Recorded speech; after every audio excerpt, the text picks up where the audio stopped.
una foto de contacto para que tengan una idea de quién soy. Así que, pues, bien, vamos a comenzar. Bien, muchachos, hoy día vamos a hablar de psicopatología y básicamente vamos a hablar de todas estas, digamos, en el subtítulo de la psicopatología, de todos estos aspectos, ¿no? Conciencia, conciencia del yo, memoria, atención, orientación, voluntad, tendencias instintivas e insight. Para mí es muy importante, digamos, de que presten atención, porque algunas de estas cosas requieren explicarse un poquito. Y seguramente la idea es que sea más comprensible y poco pesada la clase. Así que vamos a tratar de que también no sea muy larga. Además está decir que pueden levantar la mano en el momento en que así lo prefieran para aclarar lo que sea necesario aclarar. ¿Bien? Bien, comenzamos con la primera diapositiva diciendo algo bien claro. Cuando hablamos de psicopatología, nunca se olviden, muchachos, estamos hablando de la semiología psiquiátrica, es decir, del estudio sistematizado de los síntomas y de los signos que nos dan el diagnóstico en psiquiatría. ¿Bien? Entonces, cuando hablamos de psicopatología, hablamos de básicamente semiología psiquiátrica. Eso es lo que no deben olvidar. Otra cosa que no deben olvidar es que la psiquiatría es una especialidad médica eminentemente clínica. Esto quiere decir que uno hace los diagnósticos en base a sintomatología, en base a signología, en base a la manifestación clínica. También en los libros de psiquiatría van a encontrar que se le llama fenomenología psiquiátrica, porque evidentemente los fenómenos son todos aquellos observables, ¿no? Por lo tanto, síntomas y signos, básicamente, ¿no? Aunque el síntoma sabemos que es una cuestión subjetiva, de alguna manera también tenemos noticia de él a través de lo que el paciente nos cuenta. Por lo tanto, también asumimos que es un fenómeno psiquiátrico. Entonces, psicopatología, semiología y fenomenología psiquiátrica serán sinónimos de ahora en adelante en el curso. Es muy importante que recuerden esto. Estas son las áreas psicopatológicas que nosotros vamos a explorar cuando hacemos un examen mental, ¿no? Y aquí encontramos varias de las que vamos a hablar hoy día. Conciencia, por ejemplo, orientación, atención, memoria, son de las que hablaremos hoy día. Por ejemplo, voluntad también, tendencias instintivas e insight. Pero hoy encontramos otras que irán viendo en otras clases o ya habrán visto seguramente en una clase anterior. Muy bien, vamos a comenzar con la conciencia, con la psicopatología de la conciencia. La conciencia, como nos dice acá, es una facultad que nos permite tener el conocimiento propio y determina la comprensión de uno mismo y del entorno, es decir, del conocimiento de lo que nos circunda, de lo circundante. Bien, y ahí encontramos, por ejemplo, digamos, algunas alteraciones de la conciencia, ¿no? Como por ejemplo el estado de hipervigilia, que podría darse, por ejemplo, cuando estamos sometidos a algunas sustancias tóxicas, como por ejemplo intoxicaciones con mescalina o con derivados de la anfetamina o con cocaína, ¿no? Son sustancias que pueden inducir estados de hipervigilia. Pero también encontramos estados contrarios, es decir, estados de disminución de la conciencia, como por ejemplo la somnolencia, la obnubilación, el sopor o el coma, que son, como sabemos, diferentes grados de disminución de la conciencia, ¿no? Pero no solamente vamos a encontrar alteraciones en más o en menos, como estas dos, sino a otro tipo de alteraciones de la conciencia que no han estado, digamos, previamente explicados en algo tan utilizado como es la escala de Glasgow, ¿no? Ustedes saben que la escala de Glasgow básicamente lo que te mide es el estado de vigilia o de sueño. En psiquiatría, aparte del Glasgow, que es una forma de valorar la conciencia, también hablamos de otros tipos de estados, como por ejemplo los estados crepusculares, los estados delirantes o delirium, o síndrome confusional agudo, y algunas otras alteraciones más que podemos ver aquí, y que vamos a ir, digamos, explicando conforme avanza la clase. ¿Bien? ¿Qué paciente típicamente encontramos con una alteración de conciencia, por ejemplo? Aquí tenemos la foto de lo que podría ser un paciente con una alteración de conciencia, ¿no? Este paciente, digamos, lo vamos a encontrar frecuentemente en trauma shock o lo vamos a encontrar en las unidades de cuidados intensivos. Ahora que vivimos épocas de COVID, es frecuente que encontremos pacientes, ¿no? Conectados a algún tipo de soporte respiratorio, a un aporte de oxígeno, Y estos pacientes tienden a tener alguna alteración de conciencia, por supuesto, debido frecuentemente a la hipoxemia. Entonces, frecuentemente encontraremos a estos pacientes somnolientos, o si, digamos, la hipoxemia es mayor, estuporosos o incluso comatosos, ¿no? Ahí hay una disminución de la conciencia. Pero también es interesante, seguramente ustedes cuando han estado rotando en cuidados intensivos o emergencia, han visto que estos pacientes también se los amarra, por ejemplo, o se los sujeta mecánicamente. Porque si no, los pacientes tienden a agitarse, es decir, a movilizarse, a caerse en la cama, a quitarse las vías. Esa alteración de conducta también es una alteración de conciencia conocida como delirium o síndrome confusional agudo. ¿Bien? ¿Y en qué consiste ese delirium o síndrome confusional agudo? En una fluctuación de la conciencia. El paciente pasa de la agitación y la hipervigilancia al estado comatoso de sedación. ¿Bien? Es otra alteración de conciencia. Entonces, vamos a encontrar que hay diferentes tipos de alteración de conciencia y eso es materia interesante en psiquiatría. ¿Bien? Una forma, como les decía acá hace un momento, de valorar la conciencia es a través del Glasgow. Pero el Glasgow nos mide solamente el nivel de conciencia, no nos mide las alteraciones psiquiátricas de la conciencia. ¿Bien? Esta foto que les he puesto acá, esta imagen, nos puede hacer pensar en otro tipo de alteraciones de la conciencia. La conciencia, muchachos, no sirve solamente para estar despierto o para estar en estado de vigilia, sino la conciencia tiene una función también muy importante, que es la función integradora de la conciencia. ¿Qué significa la función integradora? Que la conciencia nos tiene que hacer funcionar psíquicamente como una unidad. Esto es muy importante. Funcionamos psíquicamente como una unidad. ¿Y qué significa eso? Que nosotros tenemos que ser plenamente conscientes de que nosotros somos la misma persona, que hay una continuidad en mí mismo, el de ayer, el de hoy, y que el mí mismo de hoy será el de mañana, y asimismo que mi cuerpo y mi psiquis son, digamos, o se pertenecen a sí mismos.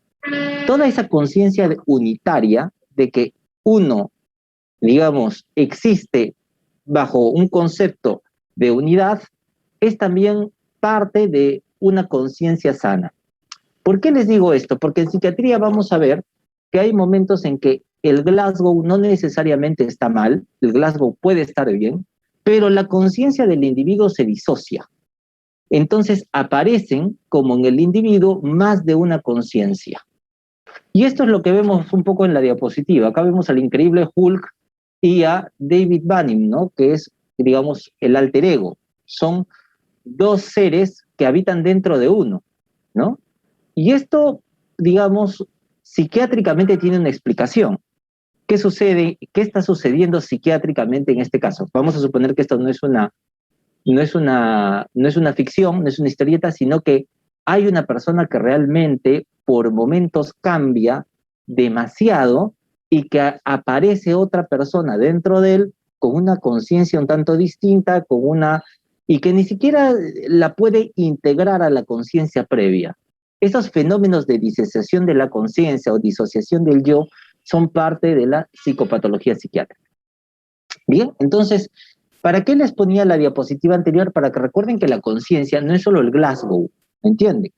Y aquí justamente es para repetirles esto. Las alteraciones de conciencia pueden ser cuantitativas y esto es medido a través del Glasgow. Así encontramos, por ejemplo, estados de hipervigilia, ya lo habíamos dicho, cuando uno se encuentra bajo determinada intoxicación de sustancias, o por ejemplo la cafeína misma puede generar cierto estado de hipervigilia, y encontramos disminuciones de la conciencia, ¿no? Bien medidas en el Glasgow, somnolencia, obnubilación, sopor y coma, ¿no? Ahí encontramos disminuciones del nivel de la conciencia. Como sabemos, el Glasgow nos va a medir de 15 a 3 y nos va a encontrar todos estos diferentes estados o cambios de conciencia. Y por otro lado encontramos las alteraciones cualitativas, ¿no? Por otro lado, las cualitativas. Y esto es lo que les quería hablar. Existen, por ejemplo, algo que se llaman los estados crepusculares o de Westphal. Y básicamente, ¿qué son? Son estrechamientos del campo de la conciencia. Recordemos que en sentido psiquiátrico, la conciencia tiene que ver con el darse cuenta. Entonces, no me doy cuenta de todo, sino se estrecha ese darme cuenta. Y me doy cuenta solamente de algunas partes. Eso pasa en sentido psiquiátrico. Y en ese sentido que aparecen unos territorios más oscuros de otros, es decir, territorios o espacios en los que el individuo no se da cuenta de ellos o de su existencia. Hay una comprensión entonces muy parcial de sí mismo y del mundo externo. Y la conciencia, mejor dicho, y la conducta aparentemente resultaría normal. ¿Cuál sería un ejemplo de un estado crepuscular? Les pongo un ejemplo. Vamos a suponer que una persona está llegando a su casa y en eso encuentra de que están asaltando a su familia, ¿no? En ese momento, lo que va a surgir en la persona es un estado emocional tan intenso que lo que va a hacer es que todo lo que probablemente esté fuera de su entorno y que no signifique preservar o cuidar la vida de sus familiares queda totalmente aparte de la conciencia. La persona en ese momento solamente por un instinto emergente e irresistible, básicamente lo que va a hacer es simplemente enfocarse en salvar a su familiar, ¿no? Ese es un estado crepuscular en el cual la persona no es consciente de muchas cosas que pasan, básicamente solamente se enfoca o es capaz de ser consciente de sobrevivir o de hacer sobrevivir a su familiar. Estos estados crepusculares evidentemente los veremos que ocurren, por ejemplo, mucho en los que están sometidos a alto estrés. Por ejemplo, soldados, ¿no? Gente que está en el frente, ¿no? Tiene que sobrevivir y en esos momentos en que tienes que sobrevivir no eres pues consciente de todo, sino básicamente se va a producir un estrechamiento de conciencia. Esos estados crepusculares pueden ocurrir de forma patológica, evidentemente, en personas con grandes disturbios emocionales, ¿no? Personas con graves problemas emocionales. Y eso, evidentemente, es un campo de la psiquiatría y es una alteración cualitativa de la conciencia. No hay aquí un problema necesariamente del Glasgow, ¿verdad? No hay un problema de somnolencia, si se quiere, pero sí un problema de estrechamiento de la capacidad de darse cuenta que también es la conciencia. ¿Qué otra alteración cualitativa encontramos? Alteraciones productivas de la conciencia. Esto se llama delirium o síndrome confusional agudo. Y para entender esto es bastante sencillo, nos remitimos a esta foto. Este señor nos podría recordar lo que es un síndrome confusional agudo. ¿Qué cosa es? Es una desestructuración importante de la conciencia con fluctuación de su nivel, alteraciones de la atención y frecuentemente fenómenos alucinatorios. ¿Quién tiene un síndrome confusional agudo? Habitualmente el síndrome confusional agudo es secundario a una patología importante sistémica. Por ejemplo, una persona que sufre una sepsis, tiene algún problema, digamos, de perfusión cerebral, de perfusión vascular cerebral, y por lo tanto hace un cuadro confusional, como sabemos, ¿no? Una persona con hipoxemia por COVID, una persona con TEC, con un traumatismo encefalocraniano, también puede hacer un síndrome confusional. Entonces, habitualmente el delirium o el síndrome confusional es secundario a algo. Es decir, hay una razón orgánica que hay que tratar y consecuente o por consecuencia de esa afectación sistémica vamos a encontrar que la conciencia se altera. Y si se altera la conciencia, evidentemente se alterarán una serie de funciones mentales más, ¿verdad? Si mi cerebro no está bien perfundido, no solamente tendré un problema de conciencia, sino también de orientación. Se alterará mi Glasgow, tendré un problema de la memoria, la persona no va a poder retener datos, también atencional, la persona no podrá prestar atención. Entonces, en el síndrome delirante o delirium o síndrome confusional agudo vamos a encontrar esta alteración de conciencia habitualmente secundaria a una causa identificada, ¿no? ¿Quiénes tienden a hacer más delirium o síndrome confusional agudo? Los pacientes que están más graves y también los mayores de edad. ¿Por qué? Porque un mayor de edad tiene ya cierto envejecimiento, es menos resistente, ¿no? A las noxas, tiene menos capacidades de, digamos, de feedback para poder, digamos, mantener esa reserva cerebral. Entonces, es mucho más frecuente que encontremos síndromes confusionales agudos en los mayores, ¿no? Mientras mayores nos hacemos, más probabilidades hay de tener. ¿Bien? Entonces, hasta aquí, no olvidar de que hay alteraciones de la conciencia que tienen que ver con el Glasgow, es decir, con el nivel de la conciencia, y otras que tienen que ver con, digamos, la amplitud de la conciencia o características cualitativas de la conciencia. Entre ellas el síndrome confusional agudo y el estado crepuscular. ¿Bien? También existen otras alteraciones de la conciencia del yo en este caso, ¿bien? Y es muy importante aquí explicar qué es la conciencia del yo. Lo podemos resumir de una forma muy sencilla. La conciencia del yo, muchachos, no es nada más que la, digamos, la facultad de tener bien claro que una persona es soma o cuerpo y mente al mismo tiempo y que está integrada y unitaria. Si una persona tiene una sensación, por ejemplo, ¿no?, de que dentro de él habita otro ser que le habla o escucha voces dentro de su cabeza y llega a tener la conciencia de que dentro de él hay una especie de posesión, entonces evidentemente ahí hay una fractura del yo, ¿verdad? Porque el yo es unitario. Si yo tengo la sensación que hay alguien que habita dentro de mí o que alguien me puede robar mis pensamientos, leer mi mente o me puede insertar pensamientos, entonces mi yo está teniendo problemas. Y todas esas alteraciones entonces significan desestructuración o problemas de la conciencia del yo. ¿Bien? Entonces, eso quiero que lo entendamos. Ahora, hay algunas alteraciones de la conciencia del yo que tienen nombre propio y que ustedes las van a leer con mucha frecuencia. Una de ellas es, por ejemplo, la despersonalización. La despersonalización es un estado, como lo vamos a leer aquí, en el que el individuo percibe una sensación de irrealidad respecto a sí mismo, básicamente, y se presenta en diferentes tipos de trastorno. ¿Qué pasa en la despersonalización? El sujeto siente que no es él mismo, que algo ha cambiado en él, como que le costara reconocerse, ¿bien? Y eso es un síntoma muy vago y es un síntoma de alguna manera muy inespecífico que aparece en una serie de trastornos mentales, ¿no? Una persona sometida a alto nivel de estrés, por ejemplo, puede también tener fenómenos de despersonalización. Existe otro fenómeno que es la desrealización, que no es básicamente una alteración del sí mismo, sino del entorno. En la desrealización, la vivencia extraña se refiere, por lo tanto, como está diciendo aquí la diapositiva, al mundo exterior. Y finalmente, ¿qué cosas son las alteraciones de la conciencia del yo? Como les decía, todos aquellos estados que afectan el sentido unitario de la propia conciencia. Por ejemplo, si una persona tiene un delirio de posesión mediante el cual está convencida que dentro de sí misma habitan otros seres, está teniendo gravemente una alteración de la conciencia del yo. No tendrá un problema en el Glasgow, como les decía, porque el Glasgow es evidentemente solamente una escala que mide el nivel de vigilia o de somnolencia o coma, pero sí una alteración en su conciencia del yo. Con esto lo que les quiero decir es que el concepto en psiquiatría de conciencia es un concepto más complejo necesariamente que el concepto de conciencia que han examinado hasta ahora en la medicina, ¿no? Y es un capítulo muy grande en psiquiatría. Asimismo, si un paciente tiene, por ejemplo, actos de influencia en un cuadro de psicosis, también tendrá un problema de conciencia del yo. Por ejemplo, ¿qué son los actos de influencia?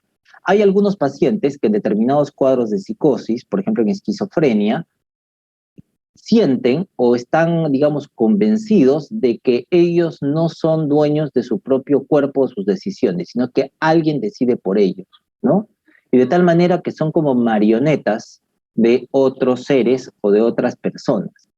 En ese sentido, han perdido evidentemente el nivel unitario de su conciencia, sino que hay alguien más que puede manipular su psiquis, ¿no? Alguien más que ingresa dentro de su psiquis. Ahí también hay una alteración de la conciencia del yo. Entonces, si pudiéramos ponerle una palabra para hablar de la conciencia del yo sana, tendríamos que hablar de la palabra unitaria, ¿no? O unidad, ¿sí?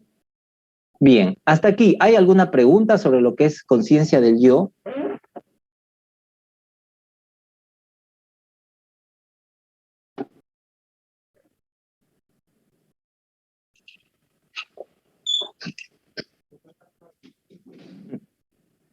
Ahora sí ya me voy, ya nos vemos, cuídate mucho ya.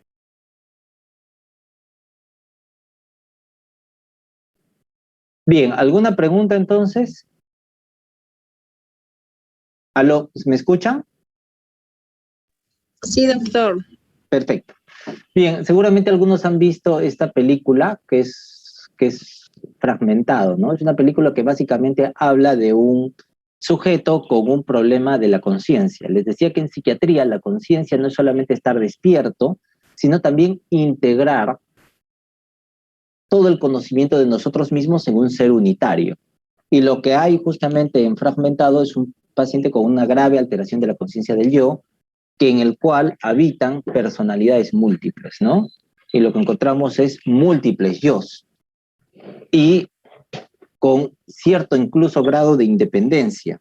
El sujeto no tiene control sobre esos diferentes yo que aparecen y se alternan, ¿no? Entonces, digamos que podríamos decir de que el personaje principal en Fragmentado es un paciente con un problema yoico o de la identidad del yo. Muy bien, psicopatología de la orientación. La orientación, como sabemos, puede concebirse como la capacidad que permite al individuo incluirse en el marco espacio-temporal de referencia, ¿no? Estamos orientados, por ejemplo, como sabemos, en las 3 esferas, ¿no? Y vamos a encontrar algunas alteraciones de la orientación, ¿no? Por ejemplo, desorientaciones, falsas orientaciones o incluso dobles orientaciones.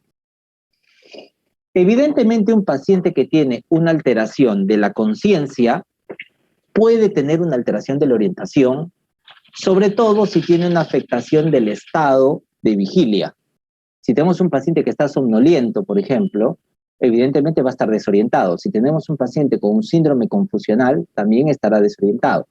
Pero si tenemos un paciente con una alteración, de, por ejemplo, como por ejemplo en el caso de fragmentado, no necesariamente encontraremos un problema de la orientación. Perfecto. Ahora hablemos de la atención. Bien. En cuanto a la atención, encontramos las alteraciones principales están aquí. Hay aumento de la atención, por ejemplo, en el caso de la hiperprosexia. ¿Qué es la hiperprosexia? Es el aumento o la capacidad atencional aumentada. También existe lo que se llama la despolarización afectiva, que es la capacidad de atención, pero dirigida básicamente hacia el mundo interno. Esta despolarización afectiva la encontramos en los pacientes autistas. Y por otro lado tenemos también disminuciones de la capacidad atencional, por ejemplo, la hipoprosexia o aprosexia, que son déficits mayores o absolutos de la atención, la labilidad atentiva emocional, la paraprosexia, que es una desviación anómala de la atención. Por ejemplo, una paraprosexia tendría que ver en aquellos pacientes en los cuales ha habido un estímulo tan intenso que impide que el paciente pueda reconducir su actividad atentiva. Entonces el paciente está como absorto en determinado estímulo. Eso sería una paraprosexia. Y la perplejidad tiene que ver con que el paciente, a pesar de que presta atención, no logra comprender el significado de lo que sucede. Queda en la perplejidad como absorto, como que a pesar de que el paciente está atento, no logra entender la situación. ¿Bien? La perplejidad tiene que ver, evidentemente, como la paraprosexia, con estados emocionales intensos, ¿no? Una cosa muy importante de recordar en psiquiatría es que el estado afectivo va a modificar todo el resto del funcionamiento mental. Si mi estado afectivo es bueno, ¿sí?, lo afectará en un sentido, y si mi estado afectivo es pésimo, lo afectará en otro. Muy bien, ahora hablemos de lo que es la memoria, ¿no? La memoria, podemos hablar de que es la capacidad de adquirir, retener y utilizar secundariamente una experiencia vinculada al aprendizaje, al proceso de adquisición o patrones de conducta nueva. O sea, la memoria tiene que ver mucho con el aprendizaje, ¿verdad? Sin lugar a dudas. Retener datos y para después reproducirlos, evocarlos. Y ahí encontramos diferentes tipos de memoria, como la memoria icónica y sensorial, que es básicamente la memoria inmediata, que se caracteriza por una impronta muy breve de milisegundos. Y puede ocurrir a nivel visual, a nivel auditivo, etc. Digamos, es una memoria que es totalmente fugaz. ¿Bien? La memoria icónica. Esa memoria icónica pasa a convertirse en memoria de corto plazo cuando ya hacemos una retención de datos por algunos segundos. Esto está vinculado a la memoria de corto plazo, a la capacidad atencional y a la memoria de trabajo. ¿Qué significa esto? Que cuando nosotros encontramos deterioros significativos cognitivos, por ejemplo, síndromes demenciales, van a alterar sobre todo la memoria a corto plazo, con lo cual no podremos recordar datos digamos, breves, y al no poderlos recordar se va a alterar nuestra capacidad de trabajar con esos datos de memoria de corto plazo. Bien, entonces la memoria de corto plazo sería como la más afectada en los trastornos cognitivos como las demencias. Y ahí tenemos las memorias a largo plazo que duran evidentemente mucho más de varios segundos. Y ahí encontramos la memoria declarativa, que es aquella que puede ser recordada con palabras. Estas tienen a su vez dos tipos de memoria. Una es la semántica, que está relacionada con el conocimiento del mundo, aspectos del lenguaje, información del entorno social. Ahí encontramos la memoria semántica. En la memoria semántica, por ejemplo, encontraremos todo lo que es la cultura, el almacenamiento de datos, las lecturas, ¿no? Etcétera. Y tenemos la memoria episódica o biográfica, que hace referencia a los sucesos vitales, pero que de alguna manera yo puedo contar. Por lo tanto, estas son partes de la memoria declarativa. Y por otro lado está la memoria no declarativa o procedimental, que son conocimientos que no pueden ser expresados por medio de palabras y cuya ejecución depende de la experiencia. Por ejemplo, una memoria de largo plazo no declarativa o procedimental podría ser simplemente montar bicicleta, ¿no? Yo no necesariamente puedo explicar cómo se monta bicicleta, pero si me dan una bicicleta y ya la monté alguna vez, bueno, sé cómo hacerlo, ¿no? No es algo verbal, lingüístico, sino es algo, digamos, conductual, simplemente procedimental. ¿Cuál se altera más? Es una pregunta interesante, ¿no? En las patologías mentales, ¿cuál se altera más? La más sensible de todas podría ser la memoria a largo plazo.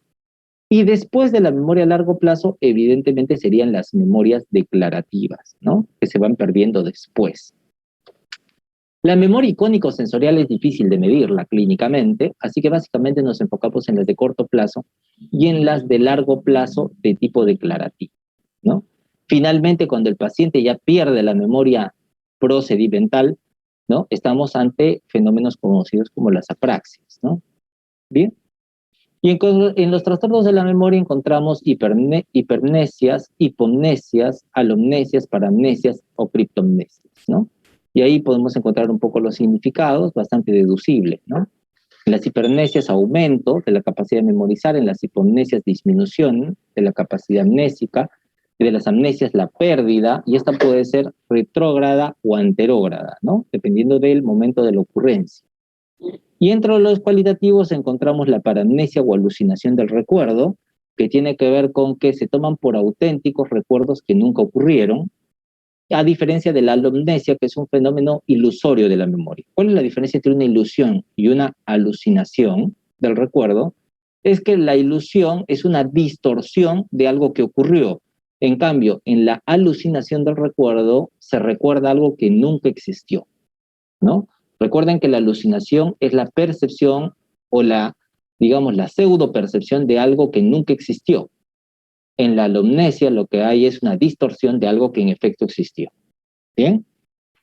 Y la criptomnesia o alteración del reconocimiento, lo que ocurre es la percepción de un objeto por primera vez provoca en el individuo la vivencia de haberlo percibido anteriormente. O sea, en la criptomnesia no recordamos algo que hemos vivido y nos parece nuevo. Más o menos es eso lo que ocurre, ¿no? Es algo que emerge de nuestra memoria y nosotros no recordamos que lo hemos vivido de tal manera que nos parece una novedad. No obstante, lo hemos vivido o lo hemos visto en algún momento. ¿Bien? Perfecto. Ahora hablamos de la voluntad. ¿Qué cosa es la voluntad? La voluntad podríamos decir que es la facultad que mueve a realizar o no un acto determinado, ¿no?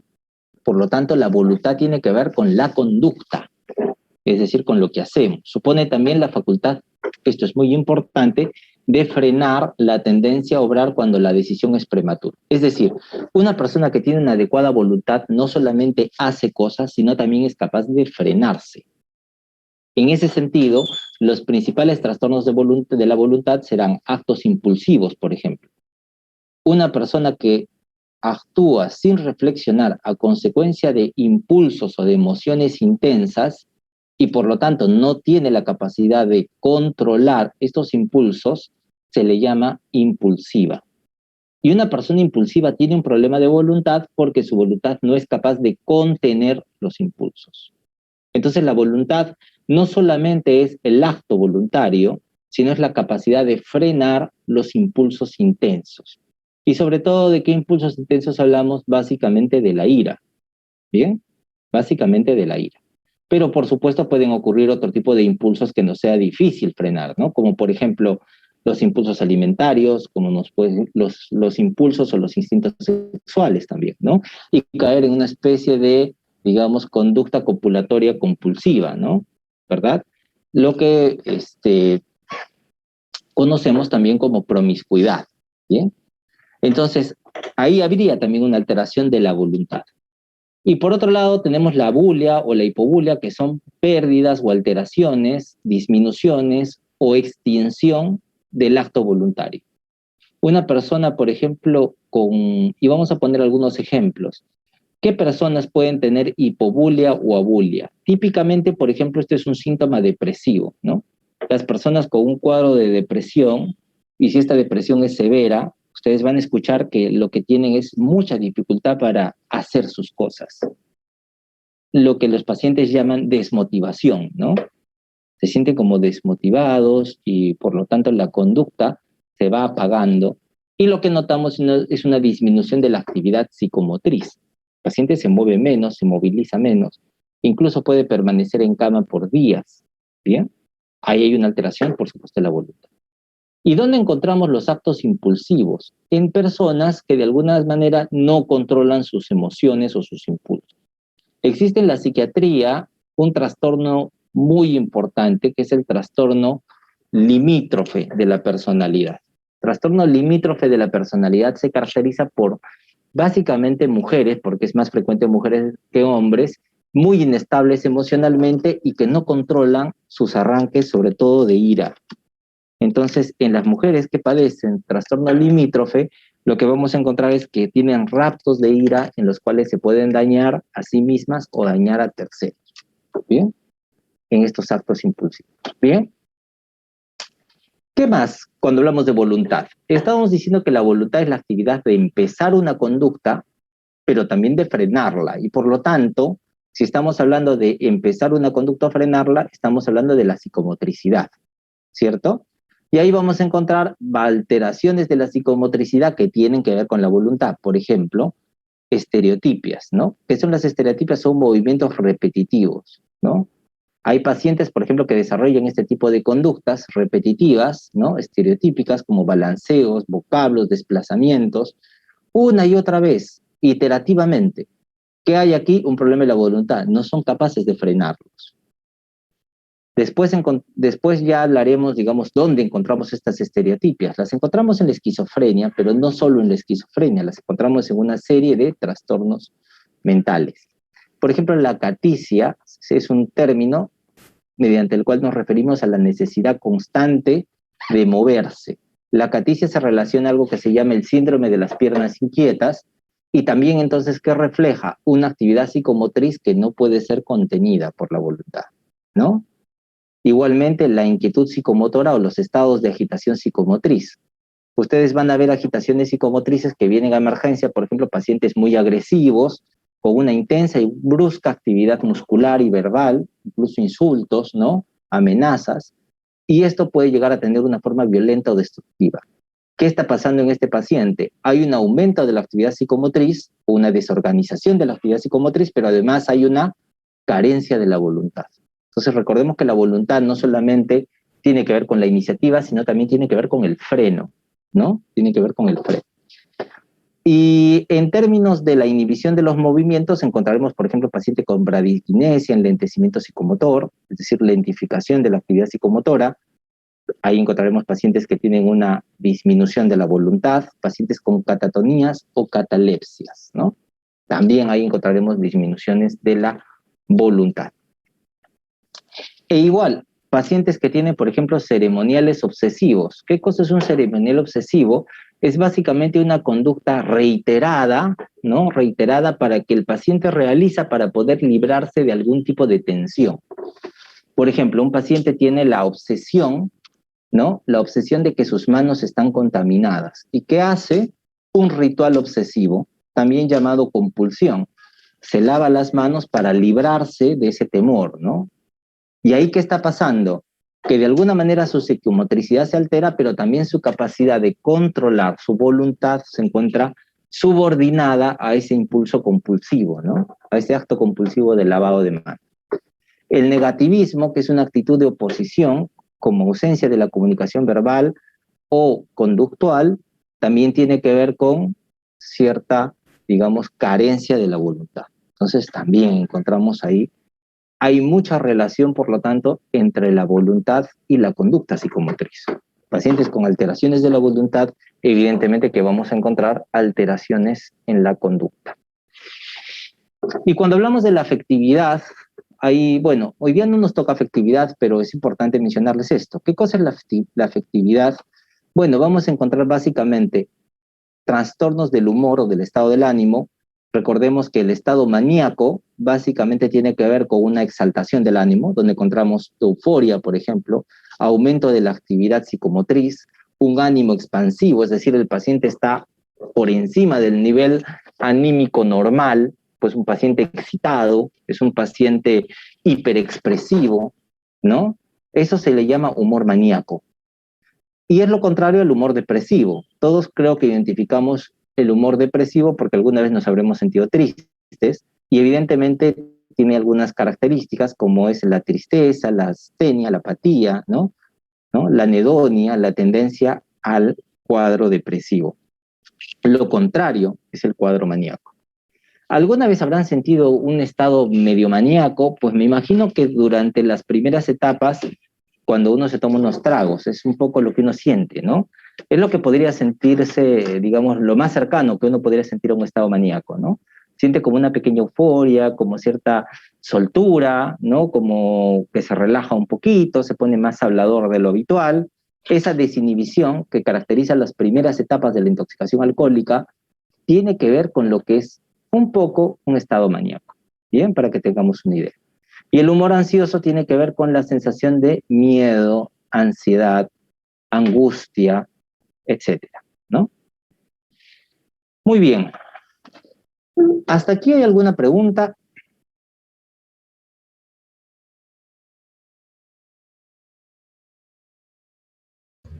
Doctor, con respecto a las conductas obsesivas, podría ser llevadas por miedo, más no llegan a ser trastornos como tal.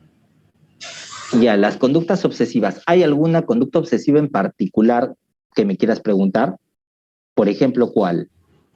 No, por ejemplo, dentro de mi familia tengo un miembro que con toda esta situación pues llevada por miedo, no deja que nadie ingrese a su casa sin tener un lavado completo de cuerpo con desinfectantes y esas cosas. Ajá. Entonces, que no sean llevadas por miedo, o sea, un trastorno que sea llevado, perdón, una de esas conductas que sean dominadas por miedo, pero sin llegar a ser trastornos. Ya, pero mira, si alguien, por ejemplo, por el miedo del COVID, no deja de que nadie ingrese a su casa y básicamente es una conducta que se aleja de un patrón de lo que sería una precaución normal, ya tiene un matiz patológico, ¿me entiendes? El cuidado es sano, ¿verdad? Pero el aislamiento no es sano, ¿verdad? La higiene es sana, pero la pulcritud obsesiva no es normal. Entonces tiene que haber siempre, pues, claro, hasta dónde es normal, hasta dónde consideramos en psiquiatría que es normal. Digamos, si alguien de alguna manera realiza su higiene después de volver a casa y después de haber realizado su ritual de higiene puede continuar sus actividades, por decirte, llega a casa, ¿no? Se descalza, qué sé yo, se lava las manos, se desinfecta la ropa y a partir de ahí tiene una actividad normal, pues consideramos que de repente es una persona, pues bueno, con cuidados, ¿no? Pero si hay alguien que llegado a casa hace esos rituales y aún así no está tranquilo, que tiene que desinfectar una y otra cosa, y su vida empieza como ya a girar en torno también a la limpieza, ¿no? Porque es una idea que no lo abandona, sino que es persistente y lo obliga a repetir estos rituales de limpieza, como digo, de forma compulsiva. Entonces ya evidentemente eso no es sano, ¿no? ¿Qué está detrás de un ritual compulsivo? Evidentemente el miedo, porque la ansiedad básicamente tiene que ver con el miedo. Entonces, Si ese es el caso, yo te diría que, claro, eso pasa los límites de lo normal, ¿no? ¿Esa era la pregunta? Sí, doctor, gracias. Bien, ¿alguna otra pregunta?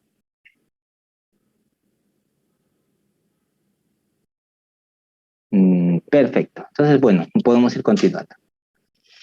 Bien, hoy día también tenemos por hablar lo que son tendencias instintivas, es decir, los instintos, ¿no? Básicamente. Y dentro de los instintos encontramos una serie de comportamientos, pero básicamente nos vamos a centrar en los instintos, por ejemplo, patológicos, que son los autolesivos o los suicidas, ¿no? Todos sabemos de que probablemente el instinto más importante que tiene el ser humano es el instinto de supervivencia. Por lo tanto, toda conducta suicida o parasuicida partimos de una premisa de que no es sana. ¿Bien? Ustedes me dirán, pero han habido suicidios que han tenido que ver con cosas altruistas, por ejemplo, ¿no? Héroes que se inmolan por la patria. Sí, ya, digamos, lo podemos entender eso bajo cierto marco histórico, ¿no? Pero en general, esas, digamos, serían excepciones que podríamos considerar a los fenómenos clínicos que habitualmente vemos. Cuando vemos un ser humano que se daña, ¿no? Se automutila o se inflige sufrimientos, evidentemente estamos ante una patología de la tendencia instintiva, ¿no? Por ejemplo, es bien interesante que en estos tiempos de campaña que vivimos hay un candidato que, como ustedes habrán escuchado, a la comunidad psiquiátrica lo ha preocupado un poco, ¿no? Porque en sus declaraciones, por ejemplo, hablaba algo así de que cuando tenía bueno, cuando tenía ciertos, digamos, estímulos por la carne, lo que hacía o lo que hace habitualmente es aplicarse un silicio. Un silicio es, como ustedes saben, un instrumento o una herramienta que uno se aplica para sufrir, porque el sufrimiento se considera que es una forma de, digamos, de expiar las culpas. Esto evidentemente es una alteración instintiva, ¿no? Porque el instinto sano es hacia la vida, el instinto sano tiene que ver hacia la preservación, el instinto sano es vital, el instinto sano tiene que ver con el placer. Y si yo experimento placer a partir de lo contrario, de la autoinflexión de dolor o de sufrimiento, hay una alteración en la tendencia instintiva, ¿no? Hay una tendencia, digamos, suicida o de tipo parasuicida. Entonces, bien, ¿qué encontramos entonces como tendencias instintivas patológicas, ¿no? Pensamientos suicidas, por ejemplo, la presencia de pensamientos de muerte y suicidio. Encontramos las conductas autolesivas o automutilaciones, conductas del propio sujeto que suponen un daño corporal que por lo general no compromete la vida. Justamente el ejemplo que conversábamos hace un momento, ¿no? O ya francamente el intento de suicidio, que es un acto autoagresivo realizado por el propio sujeto de carácter voluntario y generalmente individual y que por alguna circunstancia no llega a ser letal, ¿no? Y en ese caso hablamos, por ejemplo, de suicidios frustrados, parasuicidios o conductas parasuicida y de suicidios consumados, que finalmente ya es el suicidio o la muerte producto de la propia voluntad. De todas maneras, cuando hablamos de conductas suicidas, parasuicidas o autolesivas, estamos hablando de patología mental, ¿no? No es sano, y esto es una cosa de la que debiéramos partir, mentalmente no es sano autoinfligirse dolor, daño, sufrimiento, ¿no? Como tampoco es sano experimentar, por ejemplo, el amor a través del sufrimiento. Hay gente, por ejemplo, que se acuchilla escuchando las canciones de Amor Serrano, ¿no? Y en fin, del grupo 5, y bueno, son formas, digamos, patológicas de vivir el amor, ¿no? El amor debiera vivirse desde una perspectiva, digamos, más sana, placentera, y no desde una perspectiva destructiva, ¿no? ¿Por qué les explico esto? Porque lo cultural, es decir, lo que aprendemos, también tiene o modifica cómo experimentamos nuestra vida instintiva, ¿no? O recanaliza, digamos, nuestra experiencia instintiva. Otros aspectos donde es importante ver nuestras conductas instintivas, o mejor dicho, sí, otro aspecto psicopatológico importante es la conducta alimentaria, ¿no? Y básicamente aquí encontramos una diferencia importante. El hambre es la necesidad de ingerir cierta cantidad de alimento, para la supervivencia. En cambio, el apetito incluye un aspecto cualitativo referido a una preferencia de determinado alimento, ¿no? Y determinadas circunstancias. Ya encontramos algunas patologías también en la conducta alimentaria, como son, por ejemplo, desviaciones cuantitativas por exceso. Ahí encontramos la hiperfagia o el aumento sostenido de la ingesta de alimentos. Encontramos la bulimia, que son episodios o atracones de alimentos, ¿no? Con una sensación de descontrol. Esa es la diferencia entre la hiperfagia y la bulimia. Hiperfagia es comer más, ¿no? Algunos de nosotros que somos medio gorditos, pues bueno, podemos ser medio hiperfágicos, ¿no? Hiperfagia tiene un paciente con diabetes, pero bulimia no tiene un paciente con diabetes, ¿no? La bulimia es una sensación de atracón o de comer con una imperiosa necesidad y además acompañado de una sensación de descontrol, ¿no? Eso es diferente que la hiperfagia. La polidipsia tiene que ver con una ingesta excesiva y desproporcionada de líquidos, ¿no? Y habitualmente psicógena, ¿no? Hay polidipsias también orgánicas, por supuesto, en la diabetes, nuevamente. Desviaciones cuantitativas por defectos, ahí encontramos, por ejemplo, el rechazo alimentario. Lo podemos encontrar ese rechazo alimentario en trastornos de la conducta alimentaria, por ejemplo, la anorexia. La anorexia, asimismo, en realidad significa disminución del deseo de comer. Lo que es curioso es que lleva el nombre de anorexia nerviosa, no siendo propiamente una anorexia, ¿no? Adipsia, alteración por defecto de la sed. Y encontramos también alteraciones cualitativas como la pica, la otrofagia, etcétera, etcétera, o rumiaciones, que son regurgitaciones repetitivas y voluntarias de alimentos ingeridos, ¿no? Ahí encontramos otro tipo de alteraciones en la conducta alimentaria. Bien, ¿qué otras alteraciones de las tendencias instintivas también encontraremos? ¿Cuál es otro instinto enorme que no hemos hablado, que no hemos tocado, pero que creen que vale la pena hablar en psiquiatría? ¿De qué otro instinto? ¿El instinto sexual? Por supuesto. Muy bien, doctor. Me alegra que esté pensando en el instinto sexual. Eso es muy sano. Entonces, los instintos sexuales constituyen todo un capítulo de la psiquiatría muy importante. ¿Por qué? Porque nosotros obtenemos una gran gratificación y una sensación de bienestar y de complementariedad con la sexualidad.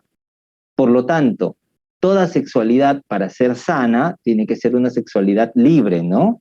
Que se viva sin prejuicios, que se viva sin culpa, que se viva sin vergüenza. No juntos, sino separados, sin vergüenza, ¿no? Con placer y que básicamente no daña a nadie, ¿no? La sexualidad sana tampoco daña, tampoco es una sexualidad sádica. Bien, entonces no lo he tocado acá porque en algún momento yo me imagino que vamos a hablar de los trastornos de la conducta sexual como capítulo.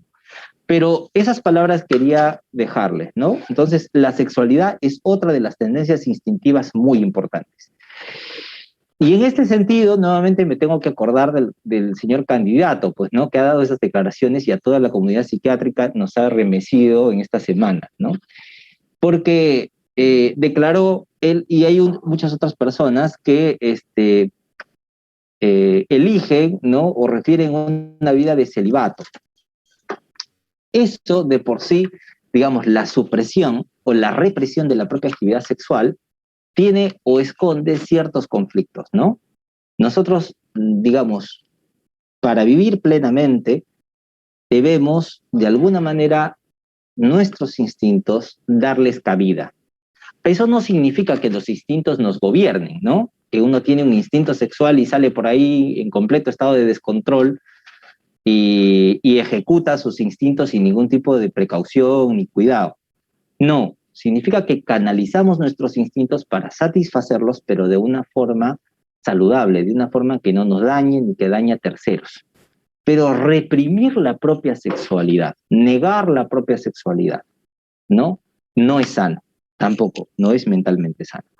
El fundador del psicoanálisis, que es el señor Sigmund Freud, esto lo describió hace mucho tiempo, y dijo, el psicoanálisis, una de las cosas que nos enseñó, es que la represión es algo de lo que más nos enferma, ¿no? Cuando los seres humanos nos reprimimos o nos aguantamos, lo que básicamente es que generamos un nivel de frustración que se convierte en agresiones después, o en conductas agresivas, o peor, violentas, ¿bien? Entonces, probablemente, y poniéndolo un poco como ejemplo, las declaraciones que daba este personaje, probablemente la autoaplicación de silicios o de autotorturas es una forma mediante la cual libera algunos de los instintos o de las tendencias instintivas reprimidas. Como no puede vivir su sexualidad, de alguna manera, esa frustración se canaliza a través de una autotortura, ¿no? Como para liberar toda esa tendencia que queda frustrada. Entonces, creo que es una tendencia, digamos, hemos visto las tendencias instintivas que tienen que ver con lo autolesivo, con patológico, con la conducta alimentaria, y lo tercero sería lo sexual también, muy importante. Bien, y finalmente, hoy día vamos a hablar también de psicopatología del insight. Y ahí les he puesto solamente una fotito para que nos acordemos simplemente qué es el insight. El insight en psiquiatría también se conoce como la capacidad de introspección. Introspección tiene que ver con la capacidad de verse a sí mismo, de autoobservarse, la capacidad de ser consciente, de darse cuenta de sus propios conflictos, de darse cuenta de sus vulnerabilidades, ¿no? De reconocerse. ¿Bien? Entonces, eso es una capacidad de insight. Quienes tienen mayor capacidad de insight están más sanos, ¿verdad? Si yo soy capaz de verme a mí mismo y de ser consciente de mis carencias, de mis defectos, de mis sufrimientos, evidentemente estoy más sano mentalmente. Conforme va creciendo el insight, la persona se conoce más a sí misma y por lo tanto, al conocerse más a sí misma, puede superar una serie de problemas y de deficiencias que tiene. Si la persona no se conoce a sí misma, no es capaz de verse a sí misma, entonces la persona necesita, ¿se acuerdan como el espejo mágico? Alguien que le esté diciendo que es la más bonita, ¿no? Es decir, necesita una capacidad de refuerzo enorme y una suerte de dependencia de los demás. ¿Bien? Entonces, el insight es una capacidad muy importante para la salud mental. Mientras más insight hacemos, mientras más capacidad de autoconocimiento, de autorreconocimiento, de autoevaluación, mientras más nos podemos ver a nosotros mismos, mayor salud mental tendremos. Y esto es particularmente importante en psiquiatría porque en psiquiatría vamos a encontrar un montón de patologías en las cuales se pierde el insight, ¿no? Por ejemplo, una paciente con anorexia nerviosa muchas veces tiene una limitada capacidad de darse cuenta de su problema. Es decir, no es consciente o es poco consciente de la anorexia. Lo que quiere la paciente más bien es bajar de peso. Y considera a la paciente con anorexia que mientras más flaca es más bonita. No hace el insight, no se da cuenta que está desnutrida, no se da cuenta que su conducta es patológica, no se da cuenta que está expuesta a morir por los desórdenes metabólicos, nutricionales, en fin, hidroelectrolíticos, que significa la anorexia, ¿no? No es consciente. Un paciente con consumo de drogas muchas veces tampoco tiene insight. A menudo lo que los pacientes dicen es, yo controlo la sustancia, no hay problema. Es decir, tienen una serie de mecanismos de defensa, entre ellos la negación, que no les permiten verse a sí mismos y observarse, ¿no? Entonces, el insight es una cosa muy importante. Tiene que crecer para que el ser humano sea más sano. Y de hecho, uno de los objetivos en psiquiatría, en la terapia o en cualquier intervención psiquiátrica, tiene que ser que la persona aumente el insight, ¿no? Que la persona sea más consciente de la patología que padece. ¿Bien? Perfecto. Entonces, eso básicamente sería la revisión teórica hoy día en cuanto a la psicopatología de las principales cosas que hemos visto hoy. ¿Preguntas antes de cerrar la clase? Doctor,